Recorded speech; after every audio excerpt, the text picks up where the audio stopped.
entire goat of Mindy's and the inverted five-pointed star, which is the goat of Mindy's, built into the streets of Washington, D.C. No one could have that happen accidentally. I've heard sillier things, but not much. No, there are no satanic plans in the street plans of Washington, D.C. The presence of a pentagram in the street layout of Washington, D.C. is said to represent the darkest influence of Masonry in America's capital, and is the driving force behind images such as this one, which suggests that all the other buildings and monuments are of satanic origin. As many are aware, the presence of the pentagram is greatly disputed.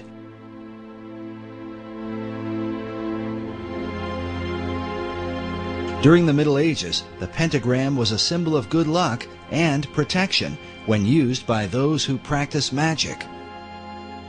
And one of the things they came upon was the idea that if there were such things as demons and spirits, then they should be able to summon them, either just to observe them to prove that they existed, or to control them to whatever purpose they might want to. These people were, I suggest, an early form of experimental scientists as much as they were magicians. They were just trying to see what would happen. And one of the things they decided to do is if they were going to call up a spirit or a demon in a specific place, they'd draw a circle, and then they would put pentagrams at the corners as a warding sign to protect them from whatever danger that demon might pose to them. The inverted pentagram is seen as a highly satanic symbol. Meanwhile, placing a goat's head in the center of it is most often blamed on 19th century French occultist Eliphas Levi, who arbitrarily decided to say that the pentagram, one point up, was a positive good luck, good fortune symbol, and one point down was a negative evil symbol. He provided no citations as to where he got that idea from, and there was nothing historically documented prior to him to suggest that anyone ever thought that was the case. This is an important issue because Eliphas Levi was arguably the most influential occultist of the 19th and 20th centuries. He was probably the most powerful sorcerer of the 19th century. His writings inspired every major occult leader, including Madame H.P. Blavatsky, Aleister Crowley, Manly P. Hall, and Albert Pike. Yes, indeed, Pike does quote Levi in his writings. Levi's concept of the pentagram was most likely the influence of the 15th century German alchemist Heinrich Cornelius Agrippa.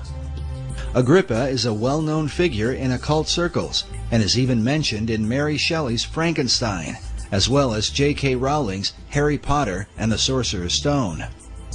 Agrippa published his books on occult philosophy around 1509. Today, his collection is called the Foundation Book of Western Occultism. In this book, he features an inverted pentagram and calls it the Pentagram of Pythagoras. According to Pythagoras, the inverted pentagram symbolized the 5 chambers of Tartarus, one of the Greek words for hell.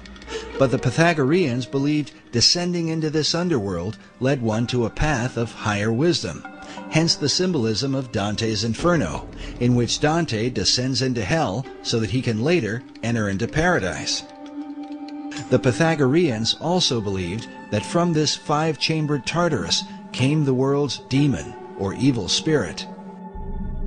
The German-based Illuminati, with their Pythagorean passion, would have certainly been familiar with this belief, as would the rest of the revolutionary occultists in France, who could very well have influenced Pierre L'Enfant and Thomas Jefferson.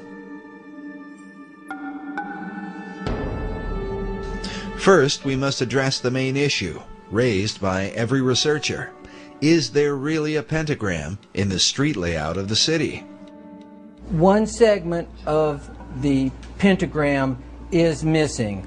I started to look carefully at the maps and draw my lines, and then I find out that, hey, it's not a real 5-pointed star. It doesn't have legs. And you can draw a pentagram over some of the major streets, but the streets don't actually connect to form a pentagram. There's absolutely no doubt that a partial pentagram appears in the street designs of Washington.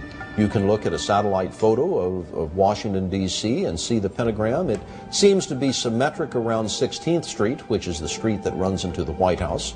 If you look at the earliest published maps of the District of Columbia, the design that was laid out by Pierre L'Enfant, you can see this partial pentagram.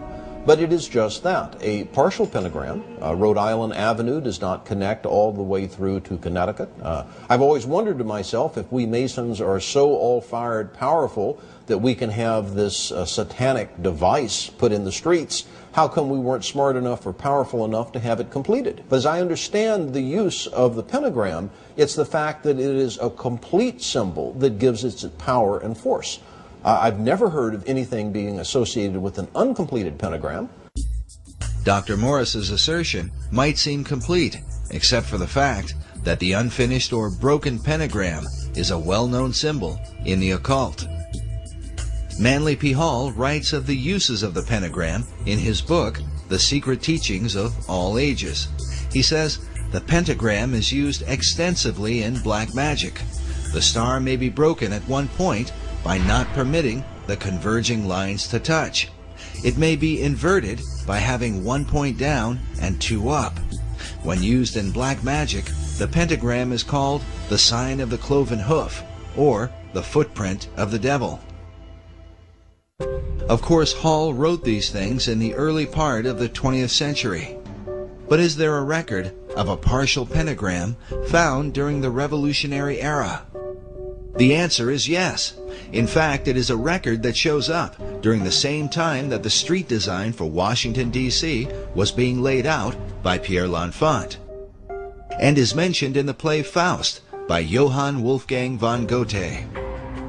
Goethe published the first edition of Faust in 1790, in which he mentions a partial pentagram in the dialogue between Faust and Mephistopheles, the devil whom he has conjured. Mephistopheles says, "Let me go up. I cannot go away. A little hindrance bids me stay." To which Faust replies, "The pentagram? That's in your way? You son of hell, explain to me, if that stays you, how came you in today?" To which Mephistopheles says, "Observe it closely. It is not well made. One angle on the outer side of it is just a little open, as you see." While Goethe published his first edition of Faust in 1790, it was between 1791 and 1792 that Pierre L'Enfant drew up the initial street design for Washington, D.C. This might all be seen as a mere coincidence, if not for the fact that Johann Wolfgang von Goethe was not only a master Mason, but also a famous member of the Bavarian Illuminati.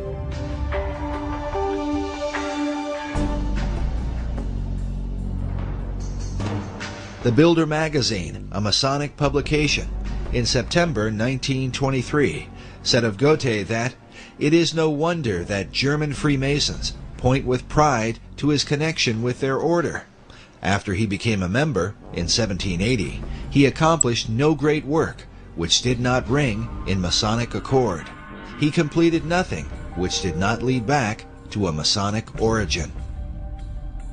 Meanwhile, Masonic author Michael Bagent writes that Goethe not only depicted a Faust figure, he was himself a Faust figure, an adjunct of his own personal Hermetic quest.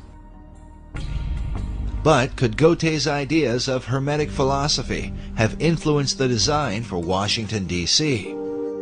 And how might an unfinished pentagram reflect the Hermetic principle of as above, so below?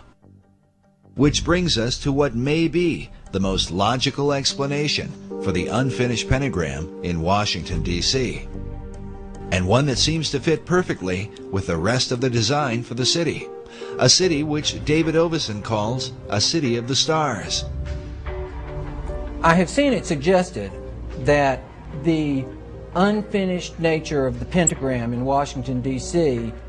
bears a resemblance to the unfinished pentagram design that is seen in the motion of Venus, course, Venus has a lot of retrograde motion because it is between us and the Sun. And in relation